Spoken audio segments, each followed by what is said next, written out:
effective? I think it's a part and parcel of the game because every day, as a batting unit, you want to give your 100% each and every day, but sometimes it doesn't go well because in the morning the wicket was slightly softer side and they bowled in good areas. We could have applied much better, but you can learn from it and move on. That's the only thing you can do as a cricketer. You learn from your mistake and improve in next inning. Yeah, hi. You just said the wicket was a little softer, and Joe Root's reaction after losing the toss was, I'm not sure what I would have done. So, do you think in now hindsight that the batting in that first hour, which was very crucial, because after the lunch, looks like wicket dried up in sun, and batting looks very easy. So, do you think that the selecting batting was a little tricky decision? I don't think so because whatever decision we take as a team. So once we have decided that we're gonna bat first, we're gonna back our decision and move on to that. Yes, we could have applied much better, but it's part and parcel of the game. As I said before, you learn from your mistake and move on. We can't be thinking too much about the toss. Rishabh, has it been a bit of a concern over the past 8 or 10 months that whenever you are coming into bat, most of the times there has been a top order collapse and there is a lot of pressure on you to perform. So every time someone can't perform, but is it being a pattern where probably there's a lot of pressure on you because 3, 4, 5 consistently are not performing?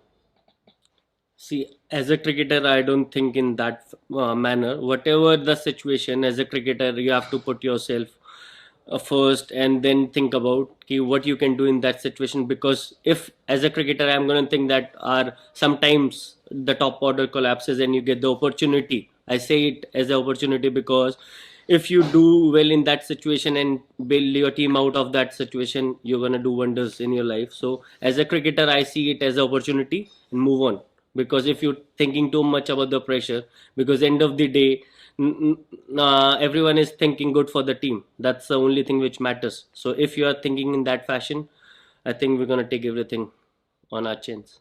Yeah. Hello, Rishab.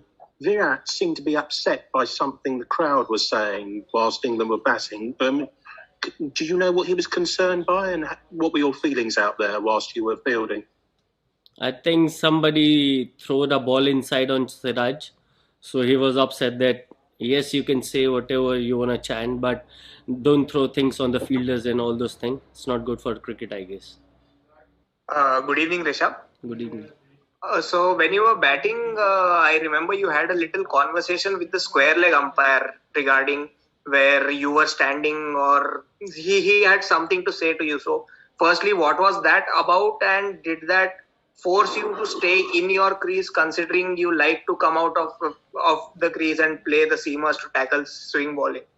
Yeah, a little bit because I was standing outside the crease and my front foot was coming into the danger area. So he told me that you can't stand there. So I have to change my stance. But as a cricketer, I don't have to think too much about that because it's everyone who's gonna do that. Umpire is gonna say the same thing. I didn't do that next ball and move on. Thank you. Rishabh, what do you think of your own form, batting at six in England against the Duke ball? Are you really comfortable? Yes, I'm fine batting at six. See, as a cricketer, there are two options. Once you can think of the team, second you can think about your personal performance. So the culture we have created here as a team, that everyone in the team has to think about the team, no matter what the personal performance is. So we are focusing on the team thing. So yes, personal individual things matter, but we don't focus on that too much as a Indian cricket team. Yeah, hi Rishabh. Hi. We all know how India bounced back from the 36 all out, but how difficult is it to change the momentum on the same day? Like after getting bundled out for 78, how difficult is it to bring fresh confidence and energy into bowling and fielding? Do the earlier happenings keep playing in the minds? Yeah, a little bit, but not much. But once because they took the heavy roller, the wicket was much more settled down and they batted nicely also. But in the first inning, when we batted, the wicket was slightly soft and they bowled in good area. But we could have applied much better. But, as I said before, that we're going to learn from our mistake and move.